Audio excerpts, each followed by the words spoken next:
So today we're going to talk about splines and surface continuity. So I'm just going to go ahead and create a few different connections between the splines so you guys can tell what is the difference between connections and how you can create smooth connections. So I'm just going to start out with let's do a midpoint line. We go and giving it a measurement and turning it into a construction. So it's going to be my baseline. I'm going to start with 2-point splines. Start out here. So it's going to be the spline number 1. And let me try to fix this. Fix that.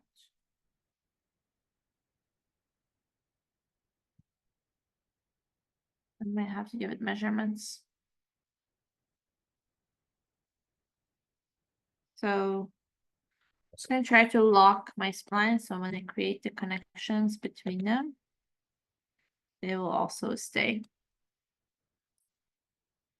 And we'll talk about different types of spline. Okay, this is at 1 and 3.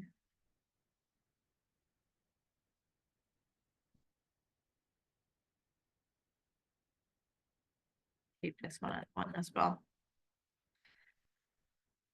All right, so now the next spline, I'm just going to do maybe like a opposite, maybe a curve. Now we'll copy these and we'll look at different measurements on them or different connections on them. So let's again give this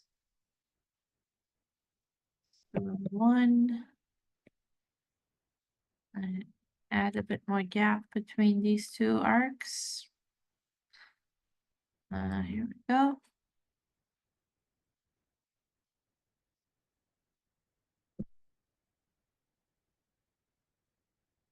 And as you guys can see, this is blue is because there is no measurement to the origin. So if you don't have anything measuring it to the origin, it'll always stay blue. So we have the length, we still need the height.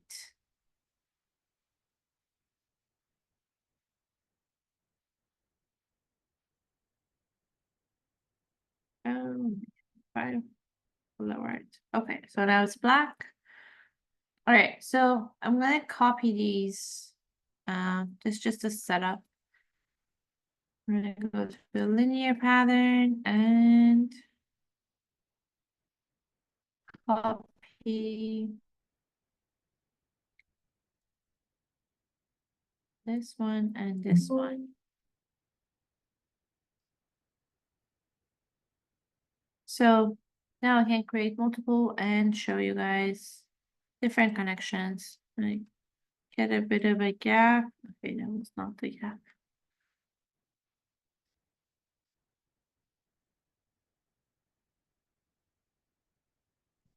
I think we are so connection G1 and G0. Okay.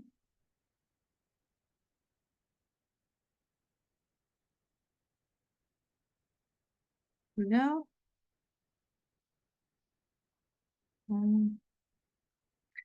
I actually believe I'm gonna need one more. So let's see if we can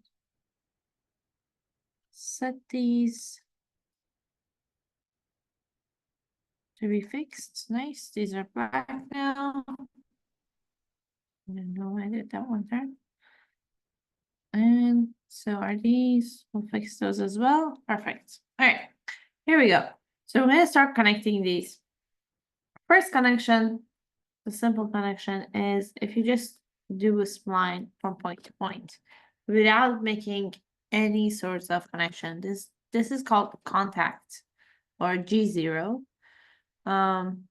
Next connection is if we use a spline, a 2-point spline, and we set the spline to be tangent. So you can see it's starting to follow this curve. Right? So now we have a tangency. This is called a G1. I'll come out and I write these down later. Now the next one, continuity, again, 2-point spline. This time we're going to connect it with a C equal. Hopefully there's enough room that this one can be. Also, okay, yeah, it kind of straightened out the top one. Let's see. We can slightly curve this to help this out. So here's equal curvature. Then here and here. I try the equal curvature, right? So I'm still straightening this out pretty much. It's not staying where it should be. Okay, and the last one. So that's why we usually don't do both C equal. What we do is we keep one tangent and one C equal. So if I go back, I'm going to keep this one back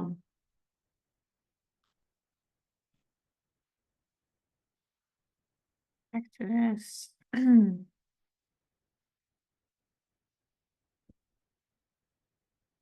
Let's see if we can set this so it won't move on us. We'll set these, fix it again. I'll set these two to be C equal.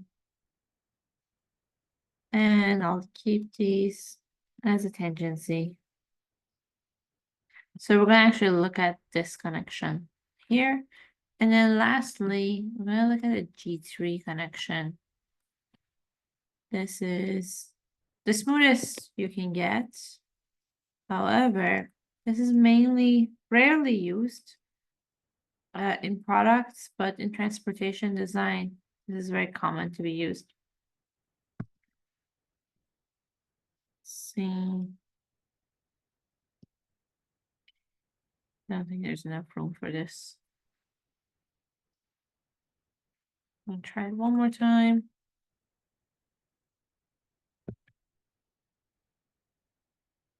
Slightly try to match these. Okay. Try a G3 on that. Okay, it gives me this one. And I'm going to try. See if we can do a G3 on this. We definitely made the top straighten out.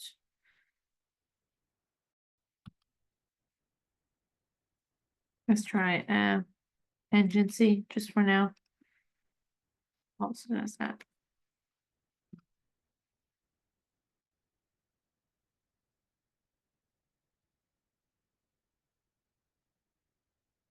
See.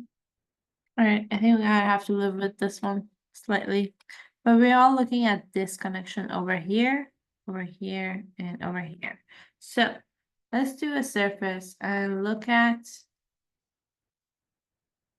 how each of these curves look. Let's go to 5. And change direction so it's easier to see. And press OK. All right, so now we're gonna write on top of these. Let's turn on this view so it's easier to see and turn off this one. Okay. I had to mark this up.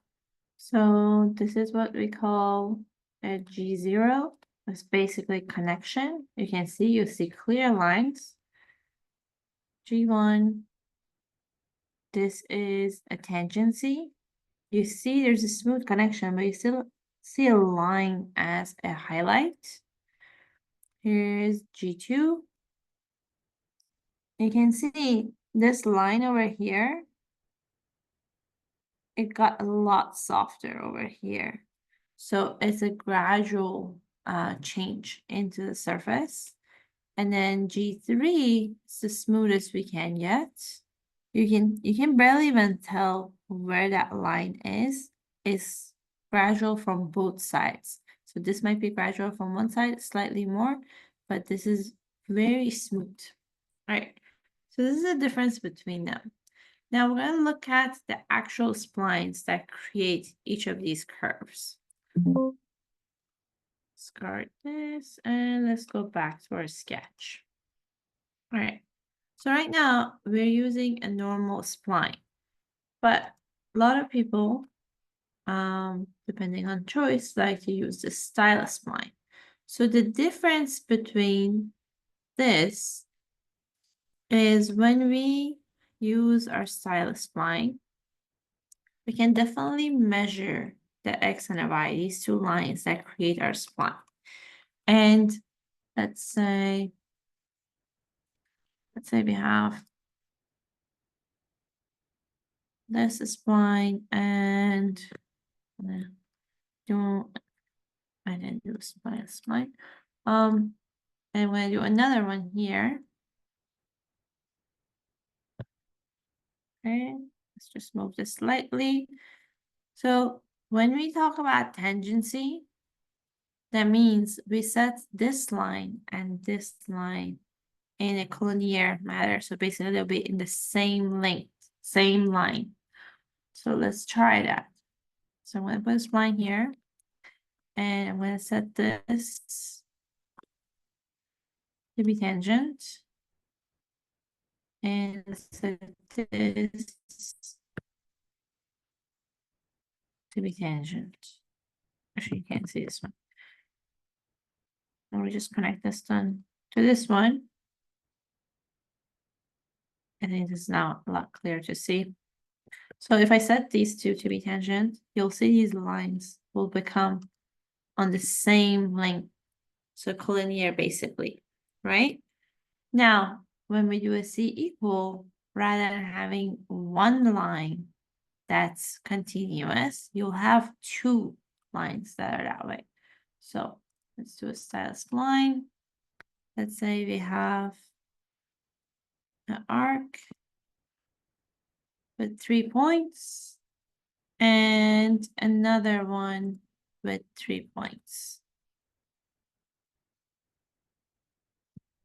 Okay, and we set these two as an equal curvature.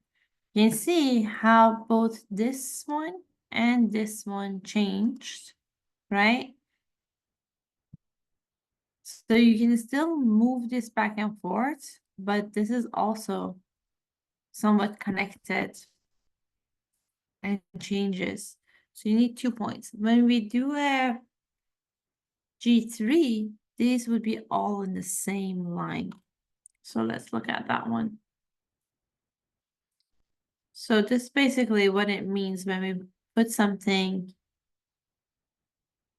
in tangency or curvature continuous. This is what we're doing. We're setting those lines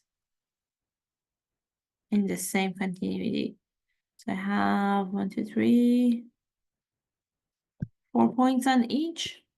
So if I do G3 now, there will should have these two line up. See, we did G3. So usually here's my first two lines. And this is the second two lines. Can't move this. Oh. So basically it gradually turns, like this one doesn't allow me to turn it at all. Here I can start turning this curve slightly. And here I can start turning it. So it's a very gradual bend that's happening. You can switch from spline to spline. So I can right click on this and basically say display control polygons and it becomes a style spline. Or you can do vice versa, you can remove it. The other thing I want to talk about with you guys, it's the combs. So when we have, this is also another method to kind of understand curvature or connections. So you can see combs connecting two splines together.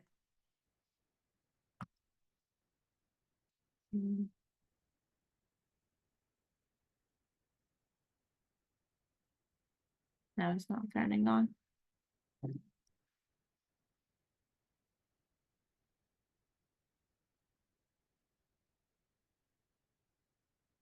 So this was a connection. Now we have it turned on. So basically, what the comb means, I'm going to hold shift and connect this and this, both of them, so we can look at them. As you can see, there is no continuity here. So your combs are going inside each other. But when you have larger combs, that means the radius is smaller. As the radius gets bigger, gradually the combs get smaller. So if you look at this arc, it has a lot smaller radius, so the center is closer, versus this is open, and then it's here, it's closer, and then it starts to open up as arc. When you have continuity, you should see a transition between these combs. So let's select this, select chain, and click on the comb. Okay. So when we switch like that, that means it's a positive or negative curve, right? So let's see if we can put both of them on one side so you guys can see it. I don't think it's possible. Let me do another tangency that it doesn't change direction. Actually, I think we have a tangency here. We can use this one as our comb. This is also changing direction.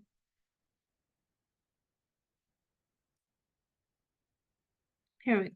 So if you're not changing direction, all of your combs should stay at the same time. When we have tangency, we still see an interruption because as you can see here, the radius is super small. So you can see this big shape. And then the radius starts getting larger and larger. But this is a completely different curve, right? The radius is smaller here.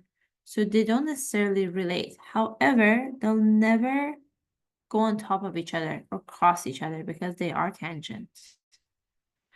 So as you saw here, where they were crossing into each other, when you have a tangency, they still continue, but the height or the radius is changing.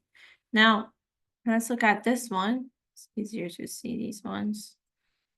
And turn on the curve. So I'm just gonna bring this lower so we can see both of them on the same side. So with curvature continuous, what happens is the combs become similar size, and then they go back, right? So where it's connecting, here is negative now. Here we go. Perfect. You can see there is a nice continuity between the curves on their own. There is a nice curve here. There's no interruption. It's not getting super large. And then just similar to this one. So this is tangency. This is curvature continuous. Now let's look at this one. Let me also bring this one down so we can look at it. Maybe like that. Okay, let me create another G3. 1, 2, 3. And another one. I'm going to try to keep these as a positive curve. So we can see the combs clearly.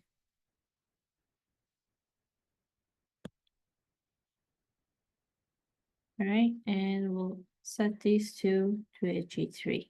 Okay, now let's select the chain and go through the combs. So you can see these are pretty equal, especially here. It's very smooth. Here is larger, starts to get smaller, and you can see it stays almost the same height. Versus here, it quickly changes, right? So that's what we're talking about, G2 versus G3. So now you guys understand how to read combs as well as differentiation between tangency, curvature continuous, and G3. So most of our designs will be done actually either in tangency, a G1, or a G2. We would rarely have a G3.